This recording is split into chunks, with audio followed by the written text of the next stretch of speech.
자, 지금부터 이제 주기율표라고 하면 우리가 보통 이제 그냥 그 1번부터 20번까지 암기만 시키는데 이제 그렇게 하는 것보다는 그 주기율표 탄생 배경부터 좀 알아보도록 하겠습니다. 자, 그러면 이 우주라는 것부터 먼저 생각을 해봐야 되는데, 자, 빅뱅.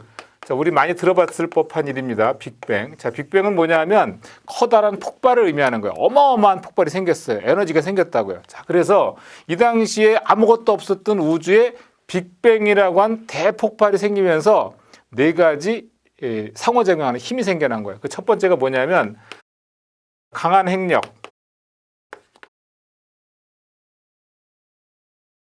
약한 핵력, 전자기력, 자, 전자기력, 그 다음에 마지막으로 중력, 이렇게 네 가지. 몇 가지며? 네 가지 힘. 자, 네 가지 힘이 생겼습니다. 자, 빅뱅을 통해서 많은 에너지가 생겼는데 그 에너지로 인해서 입자하고 반입자가 생기게 됩니다. 입자. 뭐하고 뭐요? 입자하고 반입자. 이 중에 뭐가 조금 불안정해 보이죠? 반입자가 조금 불안정해 보이죠. 그래서 얘는 그냥 소멸되는 거야. 한 10억 개 중에 하나씩 입자가 생기는 겁니다. 자, 그런데 이 입자는요, 다시 중입자와 그 다음에 경입자라고 하는 걸로 나뉘게 되는데, 어느 게 조금 무거워 보입니까?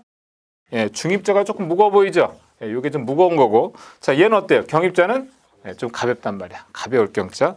사실은 중입자 중에는 쿼크라는 게 있는데, 쿼크라는 게 종류가 한 6가지 종류가 됩니다. 몇 가지요? 6가지. 그런데 우리는 그 중에 2가지만 할 겁니다. 2가지. 자, 2가지가 뭐가 있냐면 업쿼크, 다운쿼크라는 걸 할 거예요. 우리말로 옮기게 되면 업쿼크는 위쿼크가 되고 다운쿼크는 아래쿼크가 됩니다. 자, 그 다음에 우리가 경입자도 종류가 되게 많은데 우린 그 중에 이제 전자만 할 거야. 전자에 대해서만 할 겁니다. 자, 다시 빅뱅을 통해서 네 가지 상호작용하는 힘이 생겼고, 그리고 입자와 반입자가 생겼는데 그 중에 반입자는 사라지고 입자만 남았다는 얘기예요. 자, 이 중에 사실은 여기서 지금 힘이라고 하는 걸 우리가 이제 네 가지로 얘기했는데, 이 중에 그 우주를 지배하는 힘은 우주를 지배하는 힘보다 여러분 보기에 뭐가 제일 셀 것 같아요? 이 중에 강한이라는 말이 나오는 거 보니까 강한 핵력이 제일 센 힘이란 말이야. 사실은 이 핵력이라고 하는 거는 요거는 짧은 거리, 아주 짧은 거리에서만 발동될 수 있는 힘이기 때문에 전체적으로 먼 거리에서 힘까지 전부 다 지배하는 힘은 사실은 전자기력입니다. 그래서 전자기력보다 세기 때문에 강한 핵력이고 전자핵력보다 약하기 때문에 약한 핵력. 그러면 제일 미약한 힘은 뭐가 되는 거야? 바로 중력이 제일 작은 힘이 되는 겁니다. 일단 이런 전제 조건을 깔고 그리고 이제 보는 거예요. 자, 봅시다. 자, 아까 입자는 중입자, 경입자로 나눠지고 중입자는 쿼크, 다시 업쿼크, 다운쿼크라고 했는데 용어가 조금 낯설 수는 있어요, 여러분들. 이제 주기율표를 하기 앞서서 이 얘기를 하는 이유는 나중에 끝나고 보면 이 얘기를 왜 했을까라는 걸 알게 됩니다. 자, 용어가 낯설더라도 자꾸 반복해서 읽다 보면 조금 익숙해져요. 자, 우선 업쿼크하고 다운쿼크, 전자 이 세 가지만 볼 텐데, 사실 이 전하량이라고 하는 게 전자의 경우에는 1.6 곱하기 10의 마이너스 19승 쿨롱이거든요. 그래서 마이너스 1.6 곱하기 10의 마이너스 19승 쿨롱의 전자의 힘을 여기에 대해서 상대적으로 비례한 값으로 보니까 업쿼크는 플러스 3분의 2의 전하량을 갖고 다운쿼크는 마이너스 3분의 1의 전하량을 갖습니다. 이건 뭐 제가 본 적은 없어요. 그러나 나중에 과학자들이 보니까 업쿼크는 플러스 3분의 2 전하량, 그럼 결과적으로 전자의 상대적인 양이라고 했으니까 1.6 곱하기 10의 마이너스 19승 곱하기 3분의 2라는 값이 되겠죠. 이거 너무 이렇게 얘기하면 힘드니까 그냥 이 전자를 마이너스 1로 보고 상대적으로 플러스 3분의 2, 마이너스 3분의 1 이렇게 보는 거예요.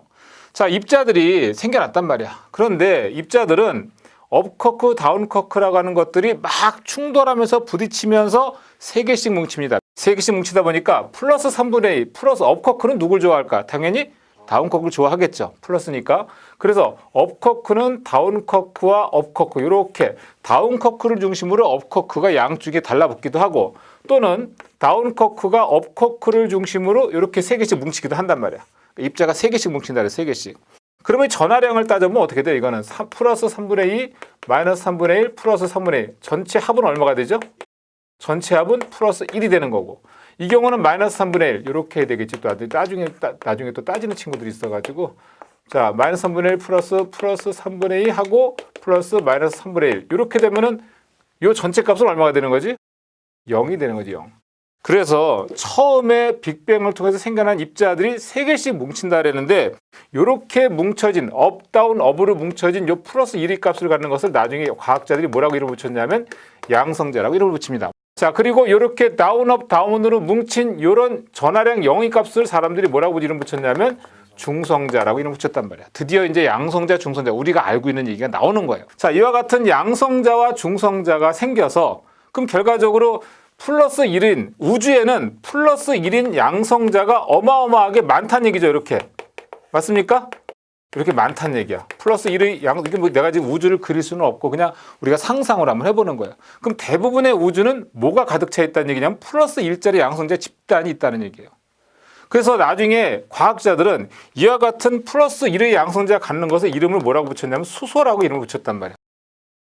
자, 양성자가 근데 처음에 그 에너지가 있어서 막 충돌하면서 부딪히다 보면 플러스 1짜리들도 이렇게 뭉치려고 하겠죠. 이렇게 뭉치려고 하겠죠. 이게 잘 뭉칠까요? 둘이 반발력이 생기니까 잘 안 뭉치겠지. 그래서 요때 중성자라고 하는 이런 0의 전하를 갖는 것들이 달라붙기 시작한단 말이야. 그러다 보니까 얘네들끼리는 반발력이 있지만 요렇게 강한 행력, 요렇게 강한 행력, 요렇게 강한 행력. 강한 행력이 몇 개가 작용해? 3개가. 반발력은 하나가. 그러니까 뭉칠 수 있어 없어? 그래서 뭉치게 된단 말이야. 그래서 양성자 2개에 중성자 하나 또는 중성자 2개짜리 이런 것들이 뭉치기 시작합니다. 그래서 양성자 하나일 때는 수소라고 했던 것이 양성자 2개가 되니까 뭐가 되냐면 바로 헬륨이라고 하는 것이 생긴다는 얘기죠. 대부분은 다 수소고 플러스 1짜리 양성자 하나짜리 덩어리들로 막 뭉쳐서 돌아다니고 그리고 2개짜리가 또 뭉치다가 이제 우주가 너무 팽창을 해버린 거야. 우주가 너무 넓어져 버렸어. 그러니까 더 이상 양성자들끼리 뭉칠 수 있는 상황이 안 됐단 말이지. 그럼 우주의 대부분은 뭐란 얘기입니까? 수소가 대부분이고 헬륨이 약간 생기다가 만 그런 형태예요. 이렇게 되고 나니까 수소라고 하는 거, 그 다음에 헬륨이라고 하는 거. 사실은 양성자 하나짜리가 수소고 양성자 2개짜리가 헬륨인데 이렇게 하고 나서 우주가 막 넓어지고 나니까 온도는 떨어지고 밀도는 낮아지고 그러다 보니까 이제 처음에 이 전자라고 하는 경입자라고 하는 이 렙톤 중에 하나인데 이 전자라고 하는 것이 처음엔 에너지가 많아서 막 미친 듯이 돌아다니다가 이제 우주가 너무 넓어져서 온도도 낮아지고 밀도도 낮아지니까 더 이상 돌아다니는 힘이 없어서 이제는 구속되기 시작합니다. 양성자에. 그래서 그게 뭐냐면 지금 수소는 플러스 1의 전하라고 했고 전자는 마이너스 1의 전하라고 했어. 그럼 이 플러스 1의 전하에 전자가 몇 개가 달라붙을 수 있을까? 당연히 한 개가 달라붙겠죠. 이게 하나의 힘으로 끌어당기는 거니까. 그래서 플러스 1짜리에 양성자 하나에 마이너스 1짜리 전자가 달라붙은 이런 원자가 드디어 생기는 거야. 원자. 여기까지는 원자 핵이었고 여기까지 원자가 생기는 거야. 그러면 플러스 2짜리 양성자에 전자가 몇 개 달라붙을까? 당연히 2개의 전자가 달라붙은 이런 헬륨이라고 하는 원자가 드디어 만들어지는 거예요. 그러면 결과론적으로 얘기할 때 원자라고 하는 것은 지금 요 핵이라고 하는 게 있었고요. 그리고 전자가 달라붙었어요. 그럼 핵은 뭐와 뭐로 나눠집니까? 양성자와 중성자 이렇게 만들어졌다는 걸 우리가 알 수 있다는 얘기지. 우주가 처음에 빅뱅으로부터 원자가 만들어진 거야. 그리고 났더니 그러면 처음에는 양성자 플러스 1짜리 덩어리들 얘네들끼리 충돌을 통해서 2개짜리 헬륨까지 만들어지고 그리고 나서 이제 우주는 평온을 찾는 거예요. 그럼 대부분의 우주는 수소와 헬륨 수소가 대부분이고 헬륨이 조금 일부 있다고 그러는 건데 그럼 이제 아까 처음에 얘기했던 전자기력 발동합니까? 안 하죠. 플러스 1짜리에 마이너스 1짜리가 달라붙었으니까. 그리고 강한 핵력, 약한 핵력 다 발동한 거야. 이제 남은 힘은 뭐냐면 요 힘만 남은 거야. 중력. 그래서 얘네들끼리 이 플러스 1짜리들끼리 막 지나가면서 부딪히면서 플러스 3짜리 뭉칠 수 있겠죠. 이렇게 해서 중력의 힘이라고 하는 건 뭐냐면 중심을 통해서 이렇게 뭉치는 걸 말하는 거야. 중심을 향해서. 아무래도 가운데 쪽으로 힘이 몰릴 수밖에 없잖아. 그래서 이제 3개짜리가 만들어지기도 하고 4개짜리가 만들어지기도 하는 거예요. 그렇게 해서 우리가 나중에 과학자들이 이름 붙인 건 양성자 3개짜리를 리튬이라고 하고 양성 4개짜리를 베릴륨 이렇게 얘기를 하는 겁니다. 이건 사실 이미 우주를 통해서 양성자 20개짜리 우리는 칼슘 이렇게 얘기를 했단 말이야. 이건 이미 우주를 통해서 만들어진 거야. 그런데 이걸 그 당시에는 우리가 몰랐던 거지. 뭐냐 하면 지금으로부터 2000년 전 얘기예요. 2000년 전에 데모크리토스라는 사람이 이제 드디어 우주는 다 만들어졌는데 이제 사람들이 이제 하나씩 찾아가는 과정이야. 데모크리토스라는 사람이 별명이 뭐냐면 웃는 철학자입니다. 웃는 철학자. 웃는 철학자였어. 데모크리토스라는 사람이 길을 가다 동전을 하나 주운 거야. 동전을 딱 주워 보니까 너무 달아있어. 이게 달고 달면은 뭐가 되지? 수박을 계속 쪼개고 참외를 계속 쪼개고 그러면 제일 마지막에 남는 거 하나를 이름을 뭐라고 치냐면 그 작은 입자 그걸 뭐라고 하면 애톰 뭐냐 원자 이렇게 얘기를 한 거예요. 데모크리토스가. 대단한 얘기죠. 대단한 발견을 한 거야. 입자라는 거를 그 당시에 처음 얘기를 한 거야. 근데 사람들한테 먹히지가 않아. 그러다 보니까 뒤에 와서 그럼 입자가 어떤 게 있냐 이거지 이제. 그래서 엠페도클레스라고 하는 또 철학자가 뭐라 그러냐면 그 입자의 종류는 물, 불, 흙, 공기 이렇게 4원소설을 얘기하는 거야. 그러면 이 세상에는 모든 물질은 물이라고 하는 거, 불, 흙, 공기라고 하는 원소로 이루어진 것이다. 이렇게 얘기를 한 거야. 사실은 이런 것들이었는데 수소, 헬륨 이런 것들이었는데 이 당시 사람들은 모르니까 그냥 물, 불, 흙, 공기가 원소인 줄 알았던 거지. 그리고 나서 그럼 모든 물질은 이걸로 만들어졌다는 얘기야?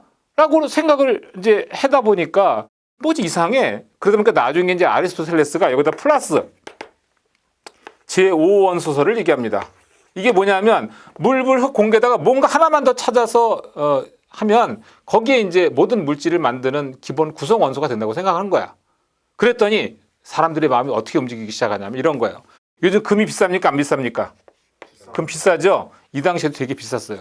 그러니까 사람들이 금을 갖고 싶어 했어. 그럼 금을 한번 만들어 볼까? 물, 불, 흙, 공기 여기다 뭔가를 넣으면 금이 만들어질 것 같아. 그걸 연구했던 사람들이 누구냐면 연금술사라고 하는 겁니다. 제가 대표적인 연금술사 한 명만 얘기할게요. 17세기 초에 독일의 브란트헨이라는 사람이 오줌을 가지고 실험을 하는 거야. 이 오줌. 이 제5원소를 오줌이라고 생각을 한 거야. 그래서 오줌을 막 모아. 아이 오줌, 어른 오줌, 노인 오줌 막 오줌 모아가지고 지하실에서 냄새 나겠지. 근데 오줌 가지고 실험을 해요. 막 실험관에다가 물 집어넣고 모래 집어넣고 오줌 집어넣고 막 끓이는 거야. 조합을 여러 가지를 하면서 금이 만들어지지 않을까 하고서 금 만들려고. 그때 금을 만들었을까 못 만들었을까? 당연히 못 만들었죠. 하지만 어느 날 실험하다가 힘들어서 집에 가서 방에 가서 잠깐 쉬다가 문득 실험한 결과가 궁금해서 또 내려가서 보다 보니까 이 끓이는 와중에 뭔가 뿌연 게 보이는 거야. 그게 뭐냐면 인을 발견합니다. 인. 드디어 이제 인을 발견합니다. 그러면 인이라고 하는 거는 양성자가 15개짜리 인을 찾아지게 된 거야. 이게 이 당시에 서양에서 여러 연금술사를 통해서 여러 가지 원소들이 발견되고 있는 즈음에 동양에서는 연단술사들이 활동을 합니다. 여기서 말하는 연단술사는 누구냐면 이 당시에 동양에서 어떤 일이 있었냐면 중국은 춘추전국 시대였어요. 되게 복잡하고 혼란기였단 말이야. 그 당시에 진나라의 영정이라고 하는 사람이 영정이라고 하는 애가 진나라의 영정이라는 애가 13살에 왕으로 등극을 해요. 왕이 돼가지고 얘는 굉장히 혈기도 있고 젊은 애니까 공격적이고 전투적이고 이런 애야. 그러니까 전체 중국을 다 통일해버립니다. 40살에. 통일하고 나니까 어떤 마음이 들까? 나 같으면 내가 이렇게 어렵게 통일을 시킨 이 나라를 오래도록 다스리고 싶지 않을까? 그러니까 불로불사에게 관심이 생기는 거예요. 그래서 불로불사약을 찾아와라. 그래서 그 중에 대표적인 연단술사가 누가 있었냐면 서불이라고 하는 애가 있었는데 얘가 이제 진시황의 눈과 귀를 가린 거죠. 제가 찾아오겠습니다. 그것도 이제 진시황제가 그래 너 한번 가서 찾아와봐. 그래서 그냥 각종 금은보화와 그냥 시녀 하인들을 막 내려줘가지고 찾아오게 했어요. 근데 나중에 죽을 것 같으니까 서불이가 뭘 갖다 바치냐면 수은을 갖다 바쳐요. 수은. 진짜 이 수은은 우리 피부에 바르면 막 팽창돼가지고 피부가 젊어지는 느낌이 들어. 그러니까 진시황은 수은을 되게 좋아해. 그러니까 막 수은으로 전국에 있는 수은을 모아가지고 수은 연못을 만들고 거기서 세수하고 그걸로 밥하고 이런 일이 생기는 거야. 실제 진시황 무덤에 가보면요. 아직 진시황 무덤은 다 발굴이 안 됐죠. 그 근처 무덤만 발굴이 된 건데 진시황 무덤의 근처의 수은 농도를 측정해 보니까 주변보다 거의 10배 내지 20배가 많다는 거야. 그만큼 얘가 수은을 좋아했다는 얘기가 되는 거죠. 자, 어떻든 중요한 건 이런 주기율표상에는 여러 가지 원소들이 이제 동양과 서양에 걸쳐서 여러 가지 원소들이 밝혀지기 시작하는 거예요. 자, 이걸 토대로 해서 이제 주기율표에 대한 얘기를 우리가 좀 더 깊이 있게 한번 해봐야 된단 말이지. 그게 앞서서 이렇게 만들어진 것들을 사실은 원자의 모형에 대해서 보어라는 사람이 그래 핵을 중심으로 양성자, 중성자가 있다는 것도 알게 됐고 그 다음에 전자의 존재도 알게 됐는데 톰슨이라는 사람이 전자를 발견하고 러더포드라는 사람이 핵을 발견을 하고 이렇게 중간중간에 이제 여러 과학자들이 이제 이런 그 원자의 생긴 모습을 알게 됐거든. 그러다가 나중에 이제 보어라는 사람이 드디어 원자는 어떻게 생긴 거냐면 핵을 중심으로 이렇게 전자가 돌고 있는 형태야. 이걸 발표합니다. 이걸 발표해요. 그래서 보어라는 사람이 핵을 중심으로 전자가 도는 것도 하나의 궤도가 있는 게 아니라 여러 개의 궤도가 있다는 것을 얘기를 하는 겁니다.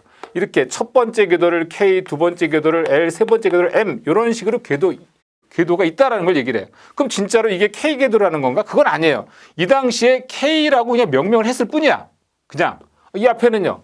사실은 이 당시에 발견했던 과학자들은 이 앞에 또 다른 뭔가 껍질이 있을지 모른다고 생각해서 그냥 K부터 이름을 지은 거야. 만약에 우리나라 사람들이 이걸 발견했다고 하면 뭐라고 붙였을까? 뭐 가나다라 마바 사부터 시작했을까? 사자차 이렇게? 되게 좋았겠지. 어떻든 우리나라 사람이 발견한 게 아니기 때문에 외국 사람이. 그래서 보어라는 사람이 핵을 중심으로 전자가 이렇게 돌고 있다라고 했는데 이 전자가 돌 때는 일정한 개수. 그래서 처음 궤도에는 전자가 2개, 8개, 18개, 32개 이렇게 돈다고 봤는데 앞으로 우리는 원자번호 20번까지 위주로 할 거기 때문에 일단은 지금은 그냥 여러분들은 288로 기억하세요.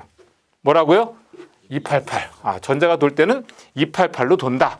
요것만 일단 기억을 하시고 그 다음에 우리가 처음에 수소라고 하는 게 양성자 하나라 그랬단 말이야. 근데 사실은 영국의 모질리라는 사람이 이런 그 주기율표를 만들려고 하다 보니까 원소들의 규칙을 한번 찾아보니까 양성자 같은 게 하나도 없다는 걸 알게 된 거예요. 그래서 양성자가 같은 게 하나도 없으니까 양성자 순서대로 원자 번호를 매겨놓은 게 지금의 원자 주기율표야.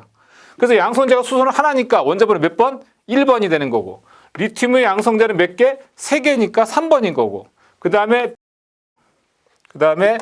나트륨의 양성자가 11개니까 11번 칼륨의 양성자가 19개니까 19번 이렇게 이름을 붙인 거예요.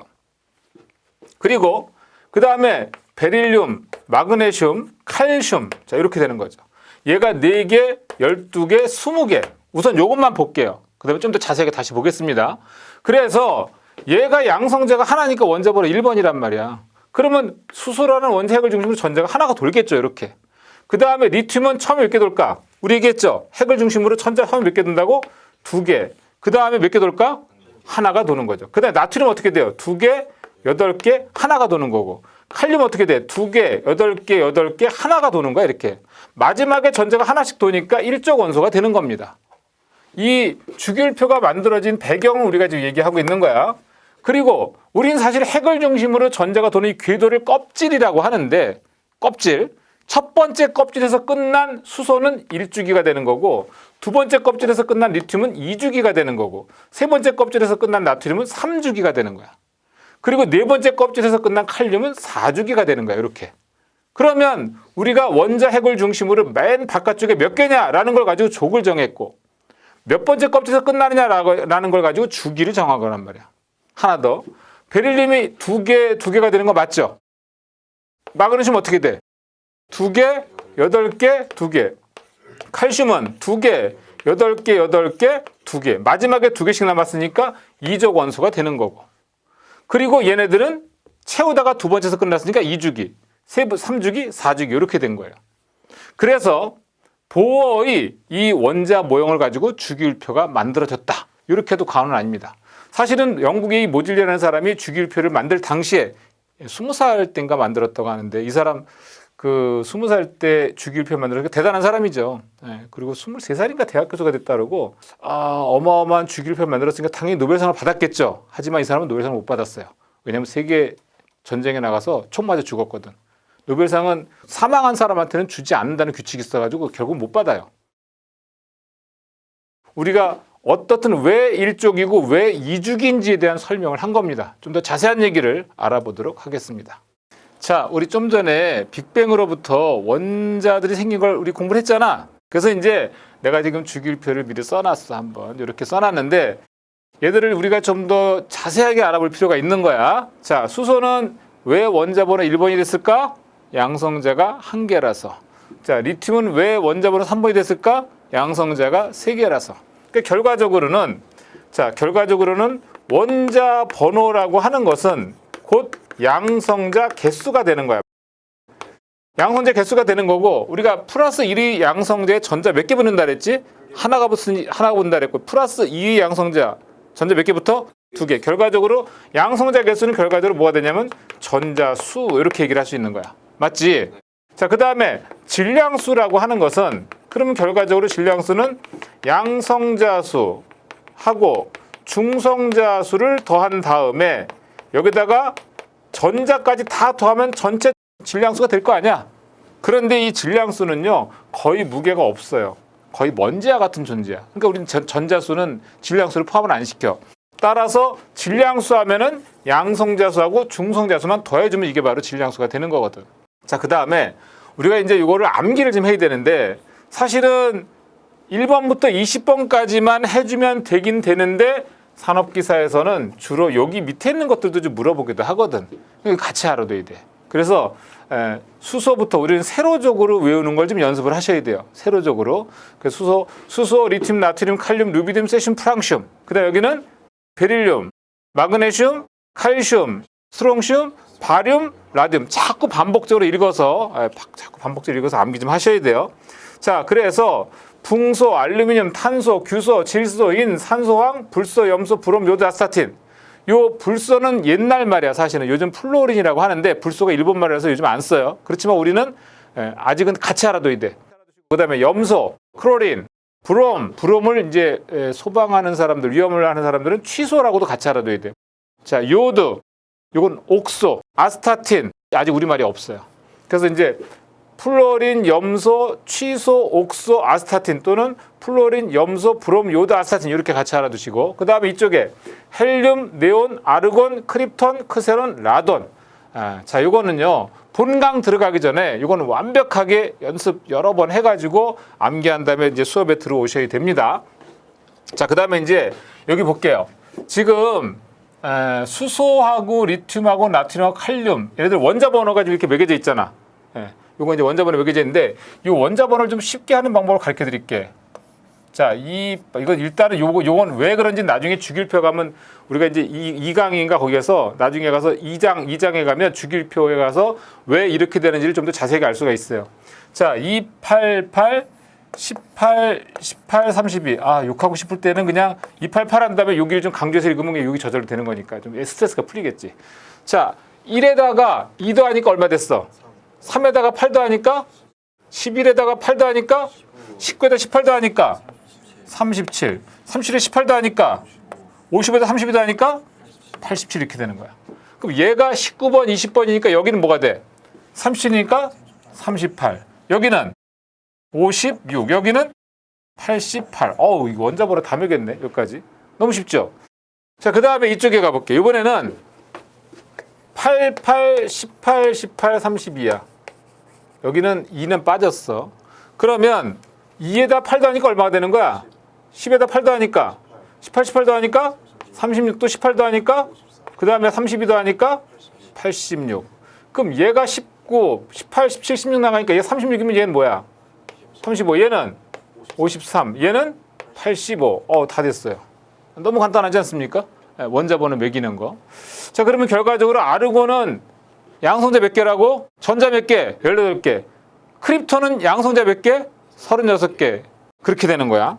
자, 그 다음에 질량수 같은 경우에는 질량수는 수배, 질, 염, 알 요 5가지를 제외한 나머지 원자번호 1번부터 20번까지 질량수는 짝수 번호면은 곱하기 2, 홀수 번호면은 곱하기 2 플러스 1 하면은 이게 바로 원자량이 됩니다.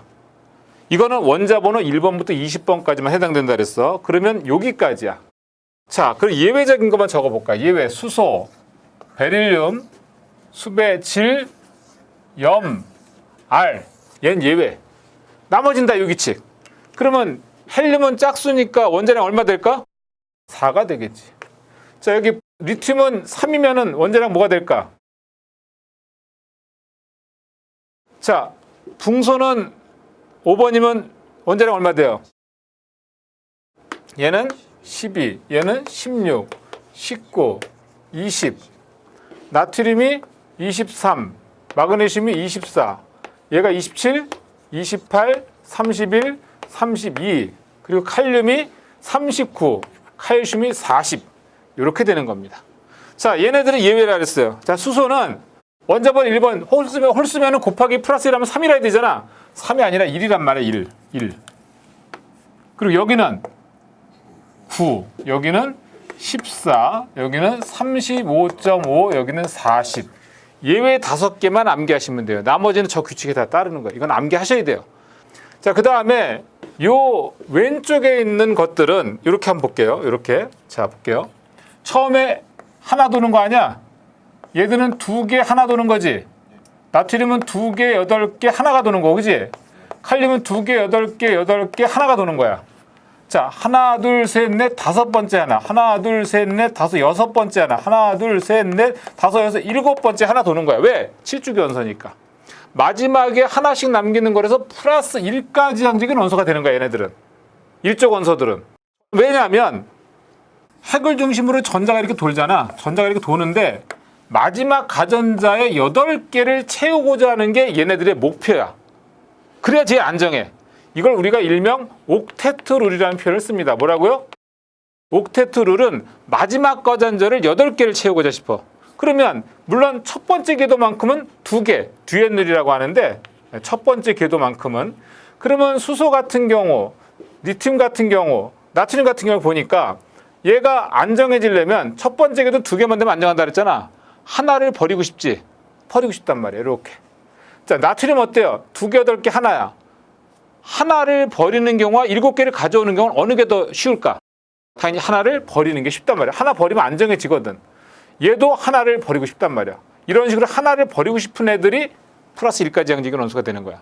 이걸 우리가 나중에 알카리족 이렇게 얘기를 하거든요. 주기율 표시간에 다시 한 번 더 설명드리겠습니다.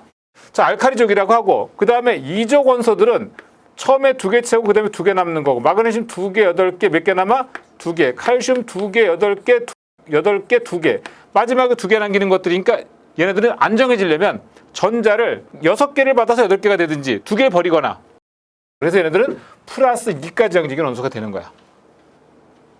자, 얘네들은 2개, 3개 여기는 2개, 8개, 3개가 됐어. 어떻게 되지? 안정해지려면 당연히 3개를 버려야 안정해지는 애들이야. 맞습니까? 그렇게 따지면 얘네들은 어떻게 될까? 전자를 4개를 버려도 되고 4개를 받아도 되죠. 보세요. 탄소는 2개, 4개고 실리콘 2개, 8개, 4개였단 말이야. 4개 버려도 8개 되는 거고 4개 받아도 8개 되잖아. 그러니까 버리는 거는 플러스로 표시하고 받는 건 마이너스로 표시해. 이해합니까? 자, 우리가 이런 얘기를 했었죠. 예를 들어서 나트륨이 지금 어떻게 됐냐면 나트륨이 11개짜리인데 처음에 2개 채우고 8개 채우고 하나가 채워졌잖아. 이 양성자 몇 개야? 전자 몇 개야? 그러면 전기적으로는 중성이지. 이런 거는 그럼 얘는 전기적으로 중성인데 전자를 하나 버리는 순간 얘는 Na 플러스라고 하는 이온이 되는 거야. 요건 다른 거야. 요건 금속 나트륨이고 얘는 나트륨 이온이 되는 거야. 우리가 이렇게 전자를 버리거나 받는 관계를 받으면 이온이라고 얘기하거든. 자, 그럼 여기 한번 볼까? 질소는 2개, 5개 됐고 이는 2개, 8개, 5개 됐단 말이야. 5개씩 남았어. 안정해지려면 5개를 버리거나 3개를 받아오거나 그래서 얘네들은 플러스 5가거나 마이너스 3가거나 이렇게 되는 거야. 사실은 플러스 5가보다는 마이너스 3가적인 경향이 더 강하겠지. 예. 그렇지만 어떤 플러스 5가적인 경향도 있는 거야. 그럼 얘네들은 어떻게 될까? 당연히 플러스 6가 또는 마이너스 2가. 얘가 더 강해. 얘도 이게 더 강한 거야. 나중에 이제 왜 저렇게 썼는지 설명을 드릴게요. 그리고 17적 원소 같은 경우에는 무조건 전자 버리려고 하는 애들이 강한 거야. 예를 들면 플루오린 같은 경우. 자, 플루오린은 9개란 말이야, 전자가. 처음에 몇 개 채워? 2개, 7개. 양성자 몇 개야? 9개. 전자 몇 개야? 9개. 그러면 전기적으로 중성이지. 그러니까 안정해지려면 전자를 어떻게 돼? 충돌을 통해서 하나 받아오려고 한단 말이야. 그럼 전자를 받아오게 되면 얘는 마이너스 1가적인 성향을 지니는 거야. 그럼 얘는 플루오린이고 얘는 플루오린 이온이 되는 거야. 이렇게 마이너스가 붙으면 전자 하나 받아오면 마이너스 1가, 2개 받아오면 마이너스 2가가 되는 거거든. 자, 어떻든 이렇게 해서 얘네들은 전자를 버리고자 하는 성향의 애들, 얘들은 전자를 받아오고자 하는 성향이 있는 애들이야. 그 중에서 얘네들은요, 보세요. 처음에 2개 채고 끝났지. 얘는 2개, 8개. 여기는 어떻게 돼? 2개, 8개, 8개. 꽉꽉 차잖아. 마지막 가전자를 꽉꽉 채웠기 때문에 전자가 남지도 않고 모자라지도 않고, 그래서 우리가 이제 영족, 비활성 기체 이런 표현을 쓰는 거야. 그래서 요거는 사실은 얘네들은 화학적 성질하고는 관계가 없는 애들이야. 우리가 보통 화학적 성질 그러면 어떤 성질이 있을까라고 물어보게 되잖아. 세상에는 사람이 몇 종류가 있어요? 남자, 여자 두 종류밖에 없죠. 화학적 성질, 원소들에도 화학적 성질은 두 가지밖에 없는 거야. 뭐가 있냐면 전자를 버리려고 하는 자, 전자를 받으려고 하는 자. 그래서 전자를 버리려고 하는 얘네들을 우리가 뭐라고 하냐면 금속, 이렇게 표현하는 거야. 그래서 금속 이렇게 표현한단 말이야. 왼쪽은 금속, 오른쪽은 비금속. 전자를 버리려고 하는 자, 전자를 받으려고 하는 자. 이렇게 기억을 해야 된단 말이야. 그래서 이 전자를 버리려고 하는 얘네들을 금속적인 성질이라고 하고, 얘들을 전자를 받으려고 하는 얘네들을 비금속적인 성질이라고 하는 거야. 그러면 전자를 버리려고 하는 얘네들 중에서 특히 이제 우리가 좀 기억해야 될 게, 얘네들이 전자를 버리면서 금속적인 성질을 가지고 있는 애들인데, 얘들이 불꽃 반응 색깔이 아주 중요해요. 불꽃 반응 색깔. 자, 리튬 같은 경우에는 불꽃 반응 색깔이 뭐냐면 얘는 빨강색입니다. 우리 왜 축제하잖아. 불꽃놀이 축제. 그럼 막 빨간색, 노란색, 보라색 막 이렇게 여의도에서 막 그 불꽃놀이 하잖아. 그때 이 금속 가지고 하는 거예요. 나트륨의 색깔이 뭐냐면 노란색입니다. 자, 칼륨은 보라색이에요. 이 정도는 암기해야 돼. 그리고 루비듐이 진한 빨강. 그냥 빨강이 아니야. 얘는 청자색. 가끔 필기시험에서 이런 문제가 나와. 다음 중 불꽃 반응 색깔이 서로 연결이 잘못된 것은, 아니면 다음 중 일적 원소에 해당하지 않는 것은, 이런 식으로 나오기 때문에 이 전체 원소들 다 알고 있어야 돼요. 프랑슘은 지구상에 별로 약간만 존재하기 때문에 이건 뭐 잘 알아둘 필요는 없어요. 그냥 일적 원소라는 것만 알아두면 되는 거고. 자, 근데 이적 원소에 베릴륨, 마그네슘, 칼슘, 스트롱슘, 바륨, 라듐 이런 원소들이 있다는 거 반드시 암기해야 됩니다. 자, 그 다음에 여기 와서 여기 있는 7적 원소 같은 경우는 나중에 이제 할론 소화약제 할 때 굉장히 많이 필요한 원소들인데, 이 플루오린이나 염소 같은 경우 얘네들은 이원자 분자로 존재하는 물질이에요. 그래서 얘들 가스 상태, 비금속인데 얘는 가스, 얘는 액체, 얘는 고체야. 다시 한번, 얘는 뭐라고? 두 개는 가스, 요 하나는 얘는 액체, 얘는 고체가 되는 거야. 그래서 이 불소의 가스 색깔을 보면 담황색입니다. 담황색. 무슨 색이요? 담황색. 그리고 그러니까 옅은 황색이란 뜻이야. 옅은 노란색이란 뜻이야. 그리고 염소 같은 경우에는 황록색. 황록색. 그 다음에 브롬 같은 경우 얘는 젓갈색이야. 젓갈색. 요오드는 흑자색. 그럼 색깔이 어떻게 돼? 점점 진해지지? 옅은 노란색, 그 다음에 약간 녹색. 변비 정도에 따라서 기억하면 돼요. 우리가 변비가 없는 사람은 황색 변을 넣지 않아. 좀 며칠 있다가 하면 색깔이 조금 녹색이 되지. 한 일주일 있다가 봐, 갈색 되지. 한 열흘 있다가 봐, 까만색 나오지. 좀 지저분하긴 하지만 이건 바로 변비 색깔하고 연결된다고 생각하면 외우기 쉬워요. 담황색, 황록색, 젓갈색, 흑자색. 이것도 시험에서 가끔 나오니까 암기. 되겠습니까? 자, 그래서 우리가 주기율표를 이렇게 전반적으로 설명을 드렸는데, 나중에 가면 이제 금속과 비금속이 만나는 경우, 금속과 금속이 만나는 경우, 또는 비금속과 비금속이 만나는 경우 화학결합 시간에 하면서 화합물이 만들어지는 것도 할 텐데, 어떻든 우리가 이제 본강에 들어가기 전에 요거는 만큼은 확실하게 암기가 돼야 돼. 이거 암기가 안 되면 우리 수업 들을 필요가 없어요.